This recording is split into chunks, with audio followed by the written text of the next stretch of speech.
Welcome to the HMO Property Show. By investors, for investors. Catch us weekly as we discuss all things cash flow positive property investing. Whether you're a seasoned investor, a new landlord, or just curious about property investing, this is the podcast for you. Sponsored by the Co-Living Collective, your trusted partner in creating vibrant and sustainable shared living experiences. Visit us at colivingcollective.com.au to learn more. Welcome back to the HMO Property Show. I'm your host Neil Gibb, and today I want to talk to you about something that pops up in many areas of life, and it's called the 80-20 rule, also known as Pareto's Principle. And Pareto's Principle started when he noticed that 80% of the land was owned by 20% of the population in Italy. And then he started to look further and further out there, and he started to notice this principle was popping up everywhere. And it's not a hard and fast rule, but more of a general observation that a small proportion of causes often lead to a large proportion of results. And it suggests that focusing on the most impact factors can lead to significant improvements. So when you look at it in business, health, personal life, it can help you understand what to focus on more to get more, and what to do less of to get more. So if we look in business, for instance, 80% of the company's revenue often comes from 20% of its customers, which means you want to look after them customers, right? Depending on the business model, obviously, we don't have 20% of our client base presenting 80% of the property portfolio that we manage. But different business models might have this, right? Time management, 80% of your productive work typically comes from 20% of the tasks that you focus on. That is a massive, massive one for anybody listening to this who wants to get more done. Get more done in less time. Understand the 80% output that you get from the 20% of the tasks. If you think about your day, if you've got your own business or you work for somebody else, there'll be times of that day when you generate the most income or the most revenue for that company that you work for, whether it's your own or somebody else's. Now, if you could work at that capacity constantly, whether that's in business or whether that's picking up properties to do property deals, so you're doing renovations, subdivisions, etc. But if you could operate at that level constantly, you'd get so much more done, right? Because when you sit there and you look at your 8 hours that you're in a day, 20% of that time would get you 80% of the output from the work, which is just insane. And I think about it myself. What I've started doing is blocking time out in my diary now at my most productive time of the day, which for me is in the morning. So after midday, because I get up early, I get up at 5 a.m. I'm in the gym from 5 till 7. Then I'm back at home at 7, and I'm spending time with the family from 7 till 8:30, having breakfast, getting a shower, stuff like that, playing with Freddie. And then I'm at work from 8:30 till 4:30. Now, after midday, my energy starts to fall off. So I spend the first part of the day, which is 8:30 till 11:30, I spend that time doing my most important work. And I've got a list of things that are the most important things in the business for me. And I just focus on them things in that first time. And that gets me 80% of my week's work done by focusing a small amount of my time in that day. Apparently 80% of software bugs come from 20% of the code with software developers. This is an interesting one. 80% of the complaints typically come from 20% of the customers. Now, I'm not going to say anything about my customers or clients, but it's an interesting statistic, right? Which means that 80% of your customers don't complain or hardly complain.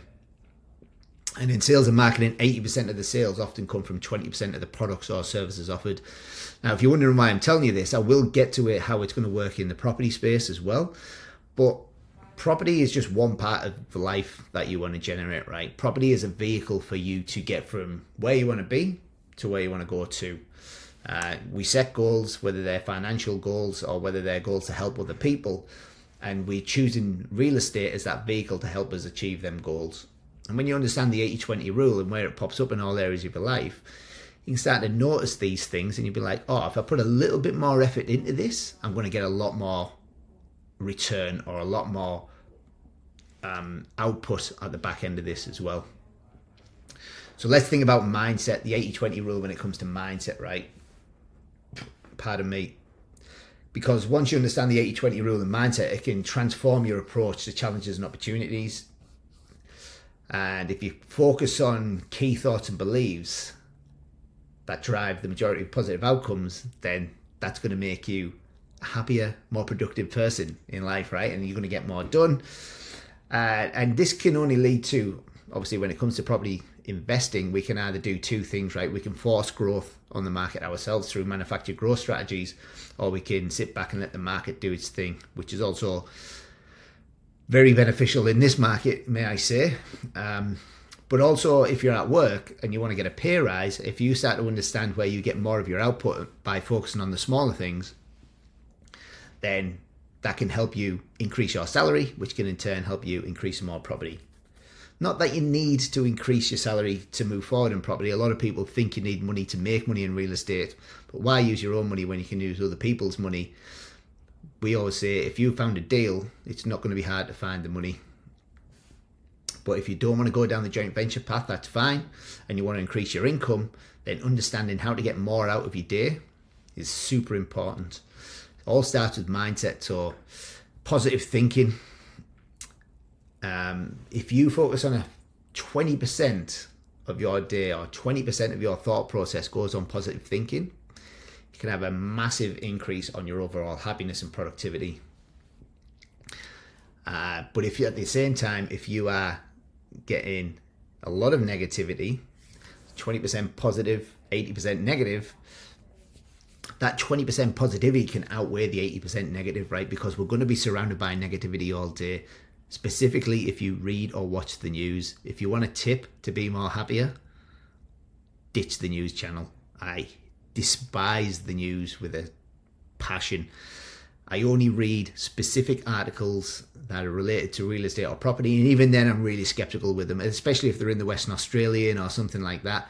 If they're in the Financial Review, or if they're in the Australian and they're written by someone respectable, and not just somebody that's trying to put fear-mongering into the crowd or trying to clickbait you into reading their article, then I'll stop and I'll read it, but I'll always be driven by data and stats over a story in a newspaper.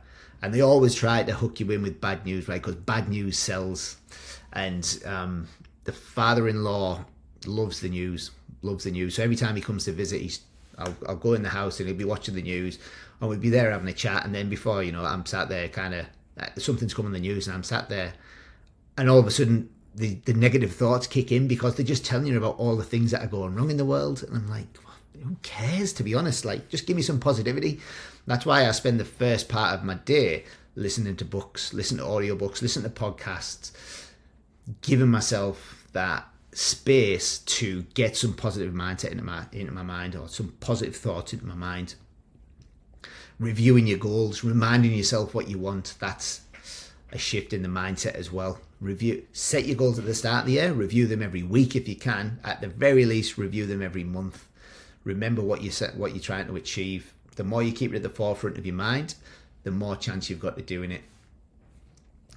And then when it comes to self-improvement as well, when you think about the 80-20 rule, there can be, 20% of the new habits that you implement can lead to massive personal growth on the back end. So let's just think of a few simple self-improvements or habits that you can implement that will make a massive difference. Now, sleep for me is something that I don't battle with. My sleep is okay, but it could always be better. And it used to be terrible because I didn't understand the things that would make me... I thought you just got into bed and closed your eyes, right? Turns out there's a few more things that are going on. Stress plays a big part in it. Blue light from your phone and your TV and stuff like that plays a big part in it. Regular bedtimes play a big part in it.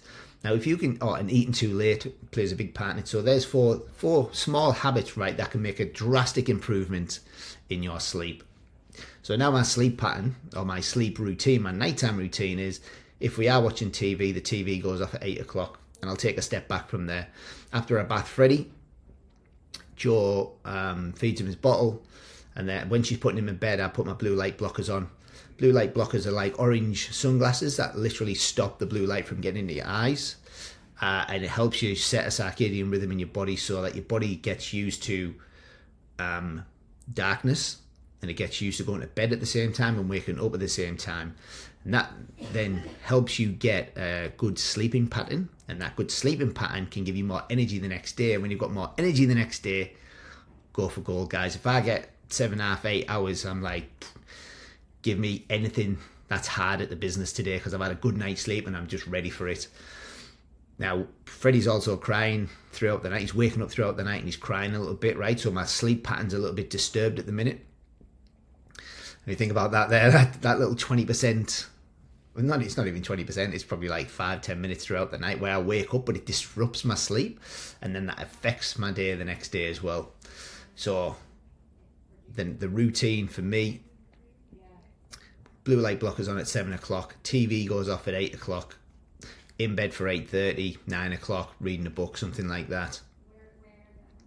Then in the morning, alarm goes off at 5 o'clock, and I'm in the gym, or I'm just meditating and walking, or in the gym between 5 and 7. Now, them small habits that I've implemented there made a huge change in my life. With so many things: energy, mindset, focus, productivity, you name it. It all starts with a good night's sleep. So if you can put some good habits in place, and they're only small habits, they will have a huge impact on your life and the back end as well. The 80-20 rule also pops up in your personal life as well. So 80% of meaningful interactions often come from 20% of the people we know. Interesting statistic, right? When you've got good relationships, and look, real estate is a contact sport, and what I mean by that is you need contacts in this space to be successful. You cannot do this on your own. You're going to need to know town planners, you're going to need to know civil engineers, you're going to need to know builders, you're going to have to know real estate agents, town planners, mortgage brokers, accountants, lawyers. You need to make or know all of these people, and you need to nurture these relationships so that you can be successful. It's a team sport, guys. Real estate is a team sport. I don't care what anybody says. Whether it's a team, when I look around the office now, our team has grown to, I think it's 29 people across all the business models. I could not do what we do. We could not do what we do without that team being there. And I look at the output that we get, and the team that we do, I look at the 20% of the team, or the team being 20% of the outcome that we produce, is the amount of properties that we deliver to the market. Now, when we look at hobbies and interests, again, I went through this phase in my life where I was just so focused on growth and building wealth. I cut all of these other things out of my life. And it got to the point where I was actually depriving myself of any sort of joy and fulfillment in my life, right? So we talk about enjoy the journey, not the destination. That's a big thing I'm pushing on now, because every time you set a goal and you get to that destination, as an entrepreneur, as a business owner, developer, property investor, whatever you want to call yourself, you're going to get there. And because you're so focus driven now, because you've set goals and you're working towards them, you're going to get to that goal and you're just going to set a new goal, and you're just going to continue on that path. It's nice to stop and spend some time on yourself. Hobbies and interests. Let's talk about playing golf, going for bike rides, going to the gym. All of these little things that you can put into your day, and it might take up a fraction of your day, but give you so much more joy and fulfillment on the back end as well. 20% of your day, not even 20% of your day, will give you a lot more joy and fulfillment in your life. Now, this is a big one for anybody that wants to build a business, get into property, whatever you want to do. Even if you're working for somebody else right now, time management is one of them things that you need to understand and, what's the word, master. Because we only have so many hours in a day, right? And one of the things that I struggled with when I transitioned from working for Woodside Energy and just being in the oil and gas industry in general, when I transitioned out of that into being my own boss because I didn't have a job to go to, and the HMO Property Co was a small little business where we're doing, one project every couple of months to start with, it was time management. I went from having structure in my day. Working for Woodside, I had to be there at a certain time. We had lunch at a certain time. We clocked off at a certain time. There was meetings at a certain time. There was a lot of structure in my day. But then when we took that away and I didn't have to be anywhere for a certain time, my structure went. And without structure, I believe routine and structure equals results, which is a bit of a paradox as well, because you want to create this freedom in your life, financial freedom, whatever you want to call it, because you want to have more time to do what you want to do when you want to do it. But if you don't have routine and structure in your life, the weird thing is you end up just wasting time, and you think to yourself, well, I haven't really achieved much today. So when I started putting time management back into my day, I noticed that 20% of the tasks contributed to 80% of the results. And if I started work at a certain time and I had lunch at a certain time and I finished at a certain time, like I used to when I was in the oil and gas industry, I'd actually start getting more work done because there was blocks of time that needed to do things. And life was a little bit different back then. It was just me and Joe. We were kind of footloose and fancy free sort of thing. No kids, no real priorities, or no real, what's the word I'm looking for? Not priorities, but no real pressure like we do now running the business, having so many people working for us, having X amount of clients that we're working with. There's a certain level of pressure that goes with this.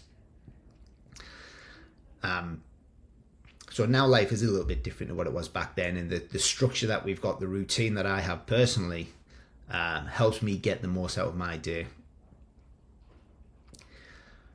So when you're looking at time management, you need to identify and focus on the critical tasks that make the most of one's time. Now, I call these key result areas or income generating tasks.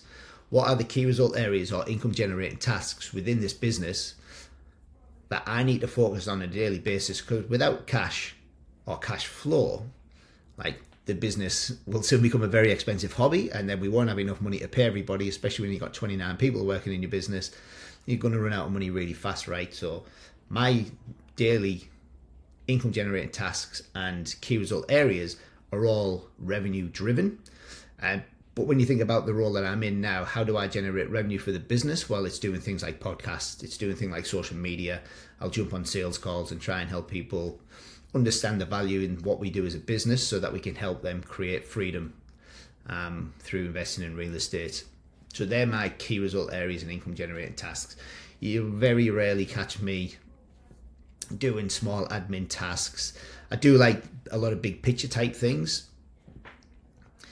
But then if you think about admin could take 80% of your day up and only give you 20% of the outcome that you need.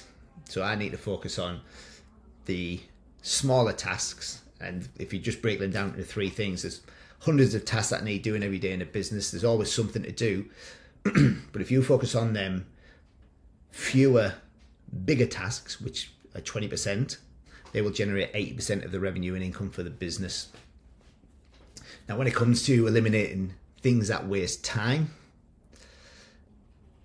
this is when I use time blocking and compartmentalizing my diary to manage time effectively.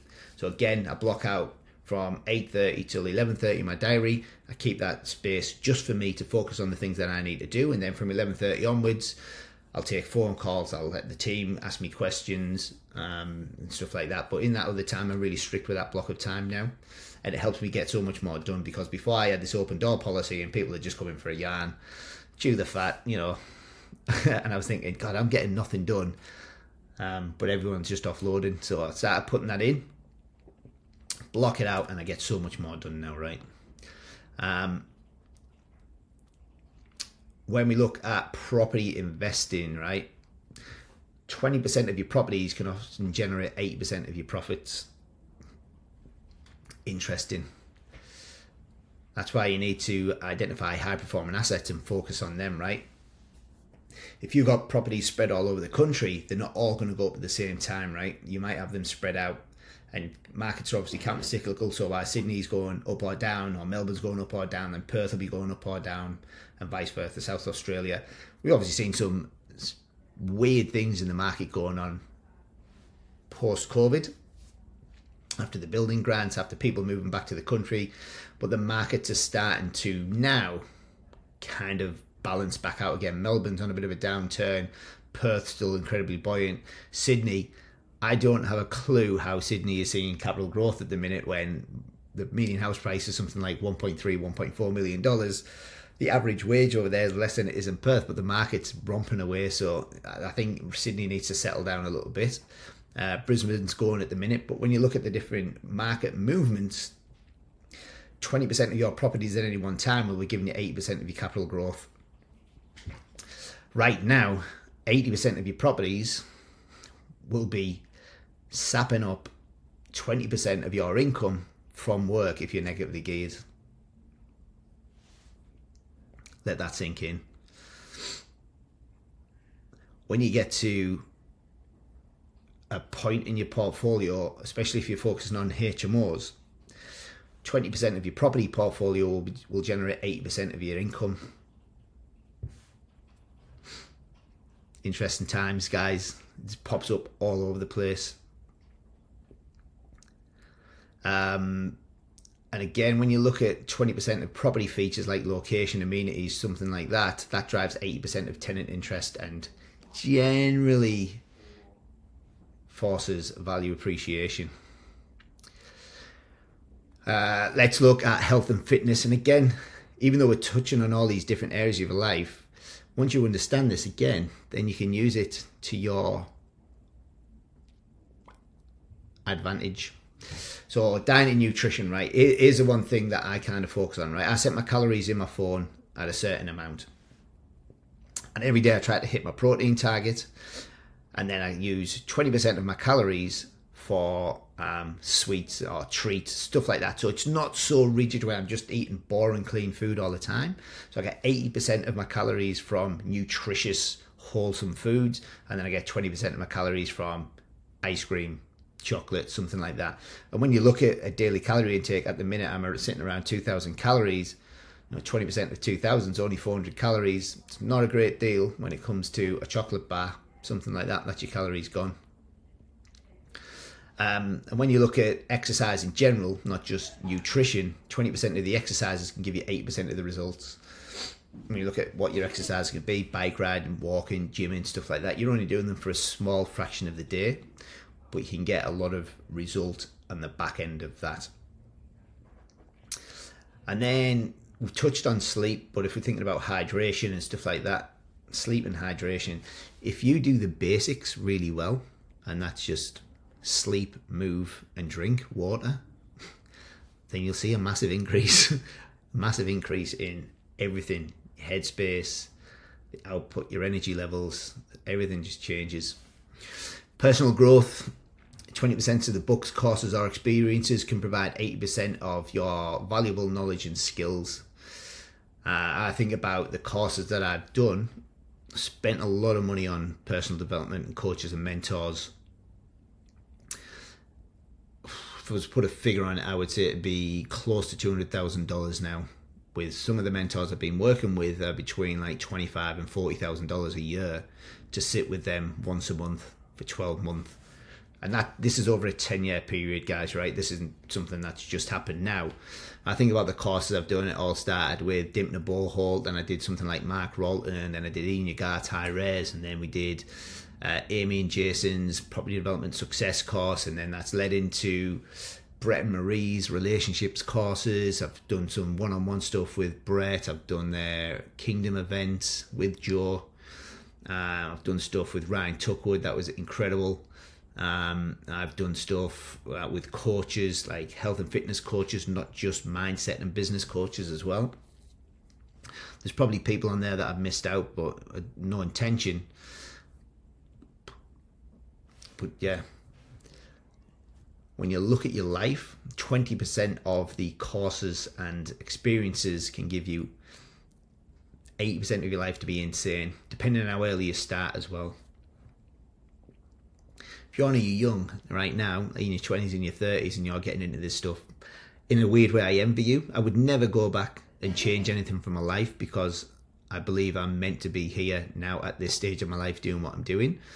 But I do look back sometimes and think, what if I started earlier? What if I knew about all this stuff in my 20s and not in my mid to late 30s? Would life be different? I think it would be different, but would I want it any differently? I don't know. I've had a pretty good life. I'm happy with where I am. So if you can take anything from this, what I want you to do is analyze your activities and identify the 20% of the things that you do that create the most results. Guarantee it's not sitting on the sofa watching TV, although I am partial to a little Netflix chill out on the sofa on a night. And I'm actually going to do a podcast on Netflix potentially next week or the week after as well, because there's a few things there that we can use and leverage to fill the cup, but also help us become better people. Eliminate or delegate the non-essential 80%.